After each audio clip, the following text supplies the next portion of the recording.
إن الحمد لله نحمده ونستعينه ونستغفره ونعوذ به من شرور أنفسنا وسيئات أعمالنا. من يهده الله فلا مضل له ومن يضلل فلا هادي له. أشهد أن لا إله إلا الله وحده لا شريك له وأشهد أن محمدا عبده ورسوله لا نبي بعده. اللهم صل وسلم وبارك على عبدك ورسولك محمد النبي الأمي وعلى آله وصحبه أجمعين. أما بعد فأوصيكم ونفسي بتقوى الله فقد فاز المتقون إذ قال الله تعالى موصيا عباده بالتقوى. أعوذ بالله من الشيطان الرجيم. بسم الله الرحمن الرحيم. يا أيها الذين آمنوا اتقوا الله حق تقاته ولا تموتن إلا وأنتم مسلمون. وقال في آية أخرى يا أيها الناس اتقوا ربكم الذي خلقكم من نفس واحدة وخلق منها زوجها وبث منهما رجالا كثيرا ونساء واتقوا الله الذي تساءلون به والأرحام إن الله كان عليكم رقيبا. Jamaah Jumat yang dimuliakan Allah Subhanahu wa taala, tentu syukur kita kepada Allah Subhanahu wa taala atas limpahan nikmat yang masih kita rasakan hingga hari ini. Dengan datangnya Idul Adha, bertambah berlipat nikmat ini untuk kita syukuri, untuk kita agungkan Allah Subhanahu wa taala atas seluruh tuntunan hidayah sehingga mengantarkan hati kita menghamba kepadanya dengan tulus dan ikhlas. Allah Subhanahu wa taala menjadikan perputaran waktu, siang malam berganti bulan lalu tahun berjalan dalam kehidupan manusia. Allah Subhanahu wa taala menegaskan di surat At-Taubah, di antara 12 bulan dalam satu tahun, Allah Subhanahu wa taala jadikan 4 bulan itu bulan haram. Maka hari ini, bulan ini kita sedang berada di sebuah bulan Al-Haram yang diapit sebelum dan sesudahnya oleh bulan haram juga. Allah Subhanahu wa taala menyebutkan inna iddatasy syuhuri 'indallahi 12 syahra minha arba'atun hurum. 4 bulan yang haram ini adalah diawali Dzulqa'dah, Dzulhijjah, Muharram, lalu 1 bulan menjauh dari 3 bulan ini adalah bulan Rajab. Para ulama mencari tahu, mencoba menggali hikmah kenapa ada 3 bulan haram berturut. Rupanya salah satu yang dimunculkan dalam kitab-kitab tafsir, di antaranya adalah penjelasan Ibnu Jarir dan juga Ibnu Katsir, bahwa bulan Dzulhijjah menjadi bulan haram yang diapit sebelumnya oleh bulan Dzulqa'dah, lalu setelahnya bulan Muharram, dikarenakan bahwa pelaksanaan ibadah haji, salah satu hikmahnya adalah pelaksanaan ibadah haji yang dahulu kala itu membutuhkan keberanian, membutuhkan pengorbanan yang perjalanannya belum tentu aman, bisa saja rampok, begal, diculik atau dibunuh itu terjadi. Maka Allah Subhanahu wa taala menanamkan satu hikmah bahwa begitu masuk bulan Dzulhijjah, untuk perjalanan jauh jamaah haji menuju Makkah itu aman tanpa satupun orang yang berani mengganggu. Karena dari sebelum Islam datang di Makkah, bangsa jahiliyah pun seantero jazirah Arab sudah memuliakan bulan-bulan haram. Namun kemudian di antara mereka ada yang mengundur atau memajukan bulan haram, dan ini disebut dalam surat At-Taubah sebagai kekufuran yang berlipat. Jamaah Jumat yang dimuliakan Allah Subhanahu wa taala, begitu kasih sayang Allah Subhanahu wa taala kepada kita, usai bulan Ramadan, bulan yang lebih baik dari seluruh bulan yang ada, dijadikan ada 10 hari di bulan Ramadan bagian akhir bulan, di satu malamnya ada malam yang lebih baik dari 1000 bulan. Usai bulan Ramadan berlalu, masuk bulan Syawal, 1 bulan kita beristirahat untuk betul-betul menegaskan, menguatkan ibadah Ramadan itu punya dampak pada diri kita. Masuk kita di bulan haram Dzulqa'dah, maka seluruh kebaikan, ketaatan dilipat gandakan pahalanya. Begitu memasuki bulan Dzulhijjah, Allah Subhanahu wa taala memberitahukan melalui Rasulullah sallallahu alaihi wasallam bahwa hari yang datang di awal bulan Dzulhijjah adalah hari-hari di mana amal salih lebih Allah cintai. Allah Subhanahu wa taala lebih menginginkan, lebih mencintai amal saleh, dan itu dikatakan lebih baik. Bahkan para sahabat mengatakan kecintaan Allah pada amal saleh melebihi cintanya kepada seorang mujahid yang pulang dengan kondisi masih hidup. Jamaah yang dimuliakan Allah Subhanahu wa taala, maka puncak ujung dari pengorbanan, dari ketaatan yang ada di bulan Zulhijjah adalah Yaumun Nahar. Ketika Rasulullah sallallahu alaihi wasallam menuntun umatnya untuk berwukuf di Arafah, hari yang disebut terbaik dari seluruh hari yang pernah ada di muka bumi. Maka kalau kita telusuri perjalanan sekilas dari perjalanan Nabi Ibrahim, ada 3 istilah yang akrab di bulan Idul Hijjah. Ketika kita sebut tanggal 8 Zulhijjah sebagai Yaumut Tarwiyah, lalu tanggal 9 Zulhijjah kita sebut Yaum Arafah, lalu keesokan harinya adalah Yaumun Nahar. Di antara yang disebutkan dalam tafsir antara lain adalah tafsir Al-Wasit, disebutkan bahwa Nabi Ibrahim alaihissalam menerima mimpi, menerima perintah dalam mimpinya untuk menyembelih putranya, itu terjadi di hari Tarwiyah. Hari Tarwiyah menjadi mimpi yang kesekian kalinya yang kemudian Nabi Ibrahim menyadari, memutuskan bahwa ini benar-benar perintah Allah Subhanahu wa taala.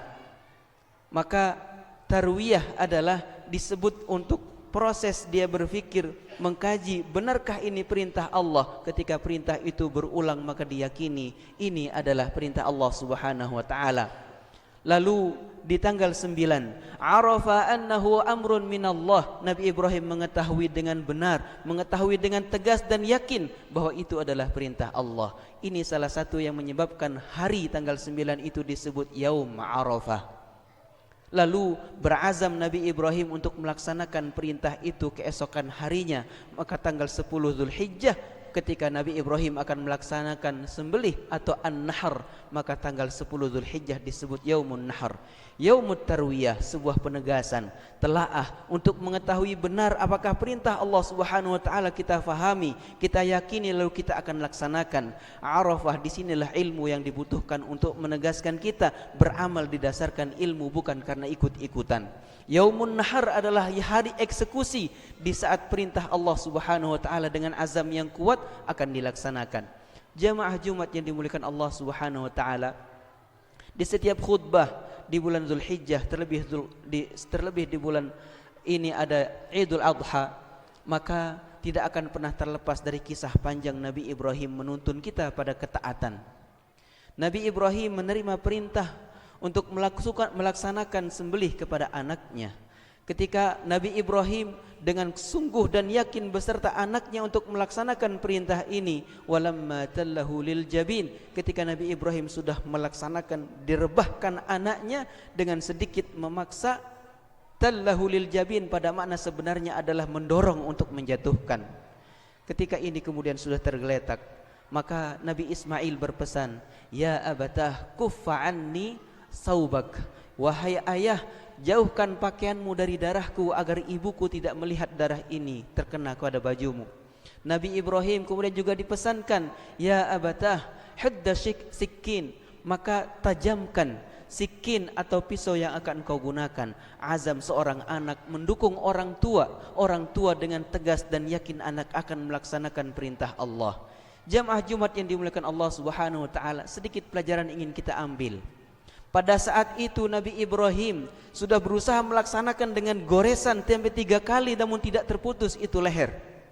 Maka Allah Subhanahu wa taala memerintahkan malaikat Jibril untuk mengatakan, wa nadainahu an ya Ibrahim qad saddaqtar ru'ya, wahai Ibrahim, sungguh engkau telah membenarkan apa yang engkau terima dalam perintah dalam mimpimu.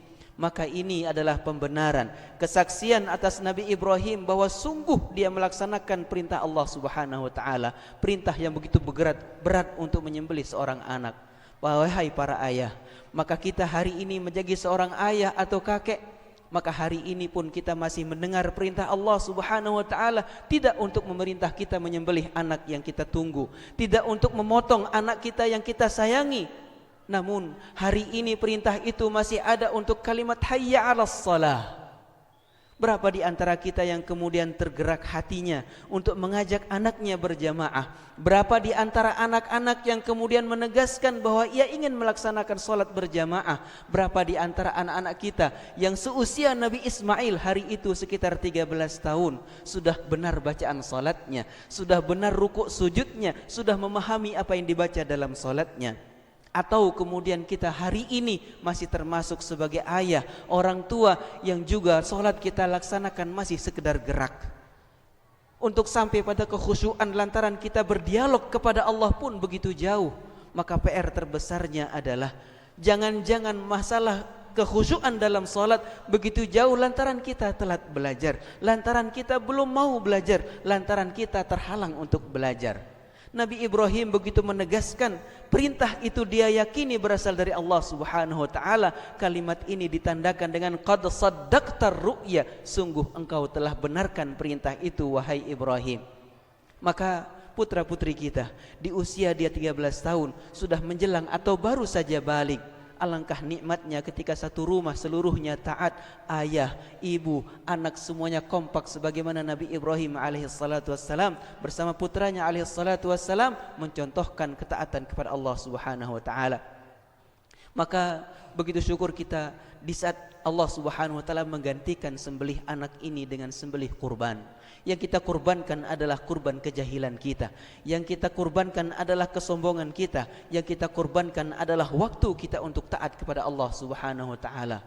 Jemaah Jumat yang dimuliakan Allah Subhanahu wa taala, maka perintah Allah hari ini jika dibandingkan dengan menyembelih seorang anak, insya Allah begitu mudah untuk kita laksanakan. Bangunkan putra-putri kita untuk sholat ketika azan terdengar. Ajak suami, ajak istri atau anak putri kita untuk melakukan perintah menutup aurat. Allahu Akbar. Allahu Akbar inilah perintah yang Allah Subhanahu wa taala sebutkan sebagaimana walitukabbirullaha ala ma hadakum walitukabbirullaha ala ma hadakum. Syukur kita atas Allah Subhanahu wa taala karena Allah Subhanahu wa taala menuntun kita untuk beriman, menerima lalu menjalani semua syariat ini dengan baik dan benar. Mudah-mudahan khutbah kali ini menyegarkan, menguatkan apa yang kita dengar dari hari-hari ini. Hari masih hari tasyrik, maka jika di antara kita ingin melaksanakan perintah-perintah Allah Subhanahu wa taala, tugas atau puncak mulia dari ibadah di bulan Zulhijjah adalah iraqatud dam, mengalirkan darah kurban. Aqulu qali hadza fastaghfirullahal azim li wa lakum wa lisairil mu'minina min kulli dhanb istaghfiruh innahu huwal ghafurur rahim.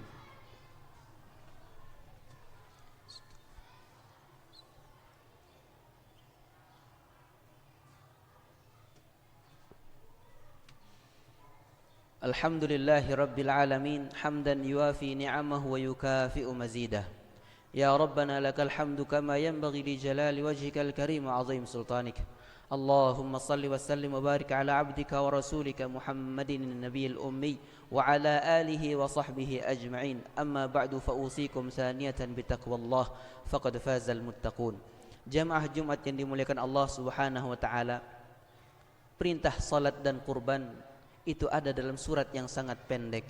A'udzu billahi minasyaitonir rajim. Bismillahirrahmanirrahim. Inna a'tainakal kautsar fasalli lirabbika wanhar inna syani'aka huwal abtar. Inna a'tainakal kautsar. Begitu banyak nikmat yang Allah berikan hari ini kepada kita. Allah hanya minta dua dalam surat ini, fasalli, tegakkan salat.